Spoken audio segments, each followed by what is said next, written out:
ហ៊ុន United Airlines នៅថ្ងៃច័ន្ទបាននិយាយថាខ្លួនបានបញ្ជាទិញយន្តហោះ Boeing ប្រភេទ737 Max ចំនួន25គ្រឿងបន្ថែមទៀតដើម្បីត្រៀមសម្រាប់ការងើបឡើងវិញនៃវិស័យទេសចរណ៍នេះបើយោងតាមការចេញផ្សាយដោយសារព័ត៌មាន CNBC នៅយប់ថ្ងៃច័ន្ទទី1ខែមីនាឆ្នាំ2021លោក Andrew Nisela ប្រធានពាណិជ្ជកម្មរបស់ក្រុមហ៊ុន United Airlines បានមានប្រសាសន៍ថា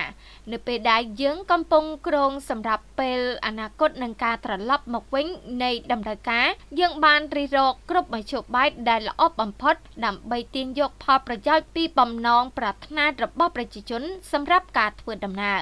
បន្ថែមពីលើការបញ្ជាទិញយន្តហោះ Boeing ប្រភេទ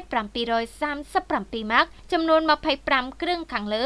ដែលក្រុងនឹងប្រគល់នៅទីក្រុង Chicago នេះបាននិយាយថាខ្លួនបានពន្លឿនការដឹកជញ្ជូនយន្តហោះប្រភេទ Max ចំនួន40គ្រឿងបន្ថែមទៀតនៅឆ្នាំ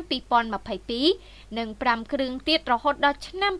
2023ជាសរុបក្រុមហ៊ុន United Airlines បានបញ្ជាក់ពីការបដិញ្ញាចិត្តថានឹងបញ្ជាទិញឲ្យបាន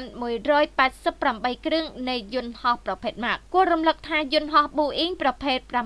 737 Max ខាងលើត្រូវបានផ្អាកការហោះហើរនៅទូទាំងពិភពលោកកាលពីខែមីនាឆ្នាំ2019បន្ទាប់ពីមានហេតុការណ៍ធ្លាក់ចំនួន2ករណីក្នុងរយៈពេលត្រឹមតែ5ខែដោយបានសម្លាប់មនុស្សសរុប